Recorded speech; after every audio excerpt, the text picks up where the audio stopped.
আসসালামু আলাইকুম ওয়া রাহমাতুল্লাহি ওয়া বারাকাতুহু। আয়েশা ট্রাভেলস অ্যান্ড ট্যুরিজমের পক্ষ থেকে আমি জুয়েল আবেদিন, এক্সিকিউটিভ ডিরেক্টর, আপনাদেরকে জানাই আন্তরিক শুভেচ্ছা ও স্বাগত। যারা সার্বিয়া যাবেন বলে চিন্তা করছেন বা সার্বিয়ার জন্য ফাইল প্রসেসিং করছেন, তাদের জন্য আমি জানাতে চাই যে আমরা গতকাল 5ই অক্টোবর 5 জনের অ্যাপ্রুভাল পেলাম। অর্থাৎ সার্বিয়াতে ডকুমেন্টস অনলাইন হওয়ার পরে যে অ্যাপ্রুভালটা আসে সেই অ্যাপ্রুভালটা পেলাম এবং সেই অ্যাপ্রুভাল নিয়েই আজকের এই ভিডিওতে আলোচনা করব। তাহলে চলুন ভিডিওটি শুরু করা যাক। ভিডিওটি শেষ না হওয়া পর্যন্ত আমার সাথেই থাকুন।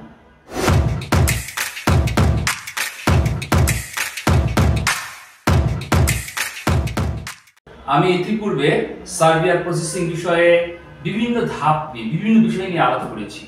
যারা আমার সেই পূর্বের ভিডিওগুলো দেখেননি, আমি অনুরোধ করব আপনারা আমার সেই পূর্বের ভিডিওগুলো দেখে নিতে।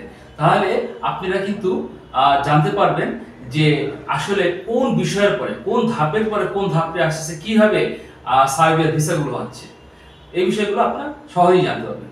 তো যারা আমার সেই ভিডিওগুলো দেখেননি বা যারা দেখেছেন তাদের জন্য আমি পুনরায় এই ভিডিওগুলো নিয়ে আলোচনা করছি বা রিক্যাপ করছি।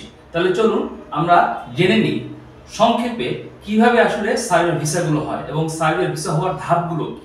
সার্বিয়াতে আপনারা যখন ডকুমেন্টস সাবমিট করেন, আপনারা তো আর করেন না, আপনাদের পক্ষে আমরাই করি। এই সার্বিয়াতে ডকুমেন্টসগুলো সাবমিট করার পর থেকে যে প্রতিষ্ঠান আমাদেরকে বা যারা আবেদন করে তাদেরকে ওয়ার্ক পারমিট দিবে, তারা কিন্তু প্রথমে ওয়ার্ক পারমিট ইস্যু করে।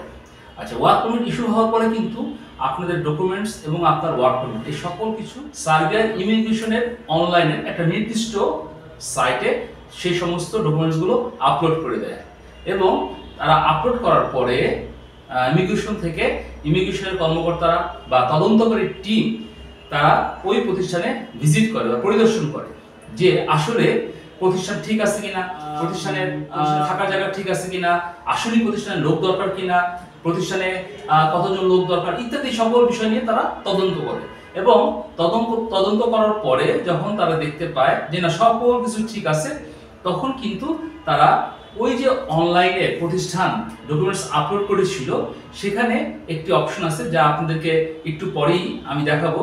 সেইখানে আপনার অ্যাপ্রুভাল দিয়ে দেয় এবং ওইখানে একটা জিনিস লেখা থাকে যে অ্যাপ্লিকেন্টের যে স্ট্যাটাস, সেই স্ট্যাটাসটা অ্যাপ্রুভ করে দেয়।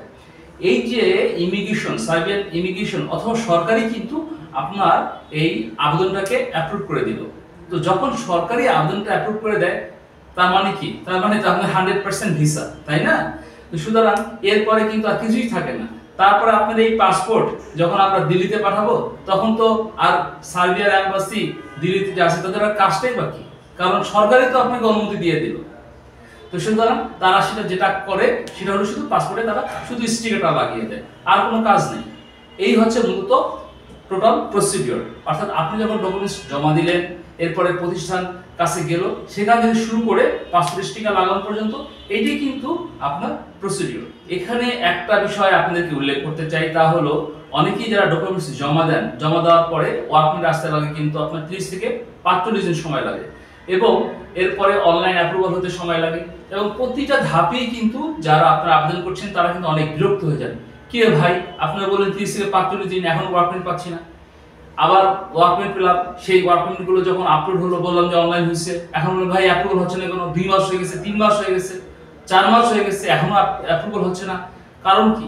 আসলে এই বিষয়গুলো কিন্তু কোনো কিছুই আমাদের উপরে থাকে না। আমরা যখন প্রতিষ্ঠানকে আমরা ডকুমেন্টসগুলো পাঠিয়ে দিই, সেখানে কি আপনার একা ডকুমেন্টস সে বসে আছে অ্যাপ্রুভ করার জন্য? ওইখানে আরো 5টা 10টা 15টা বা তাদের যে কটা লাগবে সেই কটা যখন তাদের কাছে জড়ো হয় তখনই তারা ওয়ার্ক পারমিটগুলো ইস্যু করে। ঠিক একই রকম এই প্রতিষ্ঠান থেকে কিন্তু আপনার অ্যাপ্রুভালের বিষয়টি অনলাইনে আপলোড করা, অ্যাপ্রুভাল করা, এগুলো বিষয়গুলো কিন্তু তাদের উপর ডিপেন্ড করছে।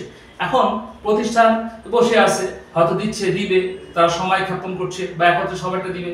আবার ইমিগ্রেশনে যখন দিচ্ছে, ইমিগ্রেশনে সময় ক্ষেপণ করছে, কারণ ইমিগ্রেশন কখন আপনার এই সে তো আর একজনের বা একটা প্রতিষ্ঠানের ডকুমেন্টস অ্যাপ্রুভ করবে না বা তদন্ত করবে না। তার তদন্ত করার জন্য সেও এরকম ওই এরিয়াতে, যে এরিয়াতে আপনার যাবে তদন্ত করতে, তারা বসে থাকে যে দেখি ওই এরিয়াতে আরো 2, 4, 5টা প্রতিষ্ঠান অনলাইনে অ্যাপ্রুভ করার জন্য আবেদন করছে কিনা। যখন তাদেরকে সবাইকে পায় তখন কিন্তু তারা যায়, যাওয়ার পরে তদন্ত করে এবং সেই জিনিসটাকে তারপরে অ্যাপ্রুভ করে। ফলে জিনিসগুলো কিন্তু মাঝখানে সময় নিচ্ছে কারা? সময় নিচ্ছে প্রতিষ্ঠান, সময় নিচ্ছে ইমিগ্রেশনের কর্তৃপক্ষরা। এখানে কিন্তু আমাদের কিছু করা থাকে না। এই বিষয়টা আপনাদেরকে আমি জানালাম এই জন্যই, যাতে আপনারা দয়া করে আমার কাছে আপনার প্রসেসিং করার জন্য আপনার ডকুমেন্টস দেন বা অন্য কাউকে দেন, কিন্তু আপনি ধৈর্য ধরে আপনি এই জিনিসগুলো বুঝতে হবে যতদিনে আপনি ভিসা না পাচ্ছেন। গতকালই আমরা 5 জন সৌভাগ্যবান আবেদনকারীর অ্যাপ্রুভাল পেলাম, অনলাইন অ্যাপ্রুভাল পেলাম, যে ডকুমেন্টসগুলো আমরা বেশ কয়েক মাস আগে পাঠিয়েছিলাম এবং গতকালই তাদের সকল আবেদন ইমিগ্রেশন থেকে অ্যাপ্রুভ হয়েছে। তার মানে কি? তার মানে হচ্ছে তারা কিন্তু কনফার্ম ভিসা পেয়ে যাচ্ছে, 100% ভিসা পেয়ে যাচ্ছে। এখন শুধুমাত্র আমরা তাদের পাসপোর্টগুলো, হ্যাঁ, এই যে আমি অলরেডি সেই 5 জনের পাসপোর্ট আমার হাতেই আছে, এই 5 জনের পাসপোর্ট আমি এখন দিল্লিতে পাঠিয়ে দিব। দিল্লিতে পাঠিয়ে শুধুমাত্র স্টিকার লাগিয়ে দেব। আপনারা এখন দেখতে পাচ্ছেন আমি এখানে অবশ্য একটি বোঝানোর জন্য একটা উইন্ডো ওপেন করেছিলাম। এখানে 5টি আপনারা দেখতে পাচ্ছেন। হ্যাঁ, তো 5টির মধ্যে আমি যদি ওপেন করি একটি, তো এটি হলো প্রথম জন, এটি হচ্ছে প্রথম, যার নাম হচ্ছে মেহেদী হাসান। এই হচ্ছে মেহেদী হাসান। আমি এই বিষয়গুলো আপনাদেরকে পরবর্তীতে নিখুঁতভাবে দেখানোর চেষ্টা করব, কোনটা কি অর্থ বা কি জিনিস। আপনারা শুধু দেখে নেন, এখানে মেহেদী হাসানের অ্যাপ্রুভাল পেলাম। এরপরের যে অ্যাপ্রুভালটা তার নাম হচ্ছে রঞ্জিত মন্ডল। হ্যাঁ, আপনারা দেখছেন স্ক্রিনে রঞ্জিত মন্ডল। তারপরে যে সে হচ্ছে রকি চৌধুরী, আপনারা দেখতে পাচ্ছেন রকি চৌধুরী। এরপরটা হচ্ছে কার্তিক দে, আপনারা দেখতে পাচ্ছেন কার্তিক দে। এরপরে হলো রাসেল মাতব্বর এবং এটাই সর্বশেষ। তো এই ছিল মূলত এদের অ্যাপ্রুভাল। এবার চলুন আপনাদেরকে আমি একটু দেখানোর চেষ্টা করি যে কিভাবে আপনি এটা বুঝতে পারবেন কোনটা কি। এখানে আমি একটু বড় করে দেখানোর চেষ্টা করছি, তাতে আপনাদের জন্য ভালো হবে। এখানে দেখেন প্রথমেই যে জিনিসটা দেখবেন সেটা হলো আমি যদি একটা মার্কার নিয়ে নিই, এখান থেকে ধরেন আমি একটা মার্কার নিয়ে নিলাম একটু করে। এখানে একটু খেয়াল করুন, এখানে আমি একটু মার্কটা করব। এখানে দেখেন প্রথমে যে বিষয়টা আসতেছে সেটা হচ্ছে ডোমেইন, বা কোন সাইট থেকে মূলত আপনি এগুলো পাবেন, কোন সাইট থেকে আপনি মূলত এই অনলাইনের অ্যাপ্রুভাল গুলো পাবেন। দেখেন এখানে আমি সুন্দর করে এই যে অ্যাপ্রুভাল গুলো পাবেন, আমি যদি একটু করি, একটু লাল মার্কার নিই তাহলে আপনাদের জন্য আর একটু ভালো হবে। এখানকার জন্য আমি হলুদ নিয়ে আপনারা খেয়াল করেন, এখানে এই যে দেখতে পাচ্ছেন evisa.welcome-to serbia.gov.rs/my-request/index। ঠিক এইভাবে এই জিনিসগুলো খেয়াল করতে হবে।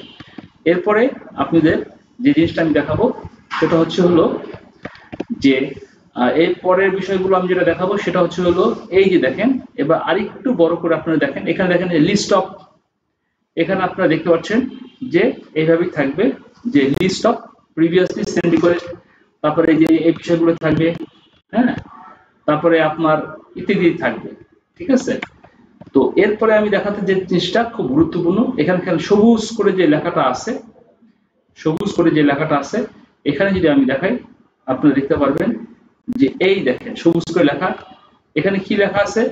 স্ট্যাটাস রিকোয়েস্ট অ্যাপ্রুভ, এই জিনিসটা লেখা থাকতে হবে, রিকোয়েস্ট অ্যাপ্রুভ, এটা খুব গুরুত্বপূর্ণ। এবং ওনার নাম আছে, হ্যাঁ, মেহেদী হাসান।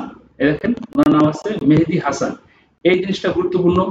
তারপরে আপনার আছে হ্যাঁ, এখানে দেখবেন তার যে জিনিসটা আছে সেটা হচ্ছে তার পাসপোর্ট, হ্যাঁ, তার এখানে যে জিনিসটা পাচ্ছেন, আমি তো আবার একটু করে দেখাই, তার রিকোয়েস্ট নাম্বার, তাদের কোড নাম্বার এবং ভিসা রিকোয়েস্ট আইডি, তার আইডি নাম্বারও দিয়ে দিয়েছেন। ঠিক আছে, তো এই বিষয়গুলো আপনারা এভাবে দেখতে পাবেন। ঠিক এইভাবে প্রত্যেকটা, এবং এখানে দেখেন একটি কথা লেখা আছে যে ওপেন রিকোয়েস্ট, হ্যাঁ, এই জিনিসগুলো আপনারা মিলিয়ে দেখবেন। যদি আমি আপনাদেরকে যে অলরেডি আপনাদেরকে আমি অ্যাপ্রুভালের কপিগুলো দেখিয়েছি স্ক্রিনে, পাশাপাশি আমি তাদের পাসপোর্টগুলো একটু দেখাতে চাই, তাহলে আপনাদের জন্য একটু ভালো হবে। আমি প্রথমেই দেখাবো যে সৌভাগ্যবান, তার নাম হচ্ছে রঞ্জিত মন্ডল। রঞ্জিত মন্ডল উনি আমাদেরকে পাসপোর্টটি দিয়েছেন, ডকুমেন্টস দিয়েছেন শরীয়তপুর থেকে। উনি এসেছিলেন শরীয়তপুর থেকে। তো এভাবে হয়তো পুরোপুরি আপনারা দেখতে পারবেন না, তারপরেও আমি দেখাচ্ছি উনি আসছিলেন শরীয়তপুর থেকে। তারপরে দ্বিতীয় নাম্বার যিনি আছেন তিনি, ওনার নাম হচ্ছে হলো হাসান, মেহেদি হাসান। উনি এসেছেন গাজীপুর থেকে। মেহেদি হাসান উনি এসেছেন গাজীপুর থেকে। এরপরে আমি আপনাদেরকে দেখাতে চাচ্ছি যে পাসপোর্টটি, সেটি হচ্ছে হলো রকি চৌধুরী। রকি চৌধুরী উনি আমাদেরকে এই পাসপোর্টটি দিয়েছিলেন অন্যান্য ডকুমেন্টসের সাথে চিটাগং থেকে। এটা হচ্ছে 3 নম্বর। এবং 4 নম্বর যিনি আছেন ওনার নাম হচ্ছে রাসেল মাতব্বর। এই যে দেখেন রাসেল মাতব্বর। রাসেল মাতব্বর উনি আমাকে এই পাসপোর্টটি দিয়েছিলেন, এটা দিয়েছেন উনি মাদারীপুর থেকে। মাদারীপুর রাসেল ভাই উনি মাদারীপুর থেকে অন্যান্য ডকুমেন্টসের সাথে এই পাসপোর্টটি দিয়েছিলেন। আর এরপরে যার পাসপোর্টে দেখাবো এবং সর্বশেষ পাসপোর্ট, 5 নম্বর পাসপোর্ট, ওনার নাম হচ্ছে হলো কার্তিক দে। কার্তিক দা উনি চিটাগং থেকে আমাদেরকে অন্যান্য ডকুমেন্টসের পাসপোর্টটি দিয়েছিলেন। তবে আমরা এই পাসপোর্টগুলো প্রথমেই রাখিনি, আমরা তার স্ট্যাম্প কপি রেখেছিলাম। এখন আমরা যেহেতু এই পাসপোর্টগুলো দিল্লিতে পাঠাবো, সুতরাং আমরা তাদের এই পাসপোর্টগুলো নিলাম এবং আমরা কয়েকদিনের মধ্যেই এই পাসপোর্টগুলো, কিছু অ্যাডমিনিস্ট্রেটিভ কাজ আছে, সেই কাজ শেষ করে পররাষ্ট্র মন্ত্রণালয়ের অনুমতি সাপেক্ষে এই পাসপোর্টগুলো আমরা দিল্লিতে পাঠাবো এবং দিল্লি থেকে স্টিকার লাগিয়ে পাসপোর্টে আমাদের কাছে পাঠিয়ে দেবে। তবে দিল্লিতে আমাদের এই ঢাকার অফিসের একজন প্রতিনিধি দিল্লিতে কাজ করেন, আমরা তার কাছেই পাঠাবো। তিনিই মূলত মাঝখানের এই কাজগুলো করবেন, অর্থাৎ এই পাসপোর্টগুলো সে রিসিভ করবে, এগুলো নিয়ে অ্যাম্বাসিতে জমা দিবে, অ্যাম্বাসি থেকে সে আবার রিসিভ করে ডিজিটাল করে আমাদের কাছে পাঠিয়ে দেবে। এই কাজগুলো সে করবে। তো এভাবেই মূলত সার্বিয়া ভিসার কাজগুলো শেষ হয়। এবং এই কথাগুলি ছিল আজকের, বা এই যে বিষয়গুলো দেখালাম বললাম, এটি ছিল আজকে আমার ভিডিওর মূল বক্তব্য।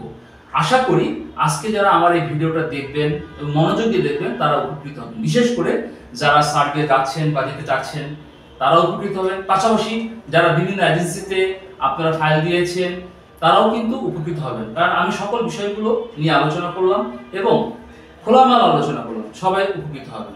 সুতরাং আমি আপনাদেরকে অনুরোধ করব, বিশেষ করে যারা সার্বিয়া যাবেন বা যাবেন বলে চিন্তা করছেন তাদেরকে আমি অনুরোধ করব যে আপনারা এই মুহূর্তে আপনাদের সকল documents Ayesha travels and tourism কর্তৃপক্ষের নিকট দিতে পারেন এবং আয়েশা ট্রাভেলস অ্যান্ড ট্যুরিজম কর্তৃপক্ষের মাধ্যমে আপনি ফাইলটি প্রসেসিং করে বৈদেশিক মুদ্রা অর্জনের একটা সুযোগ নিতে পারেন। যারা সার্বিয়া যাবেন বলে চিন্তা করছেন বা স্বপ্ন দেখছেন তাদের সেই আশা বা স্বপ্ন পূর্ণ হোক, এই প্রত্যাশা রেখে আজকের ভিডিও এখানে শেষ করছি। যারা এতক্ষণ আমার সাথে এই ভিডিওতে ছিলেন তারা ভিডিওটি লাইক দিবেন এবং এই ভিডিওর বার্তা সবার মাঝে ছড়িয়ে দিবেন। যারা আমাদের এই চ্যানেলটিকে সাবস্ক্রাইব করেছেন তাদেরকে অসংখ্য অসংখ্য ধন্যবাদ। আর যারা এখনো আমাদের চ্যানেলটিকে সাবস্ক্রাইব করেননি তাদেরকে অনুরোধ করব চ্যানেলটিকে সাবস্ক্রাইব করে আমাদের পাশে থাকার জন্য। সবাই ভালো থাকবেন, সুস্থ থাকবেন, নিরাপদ থাকবেন। আল্লাহ হাফেজ।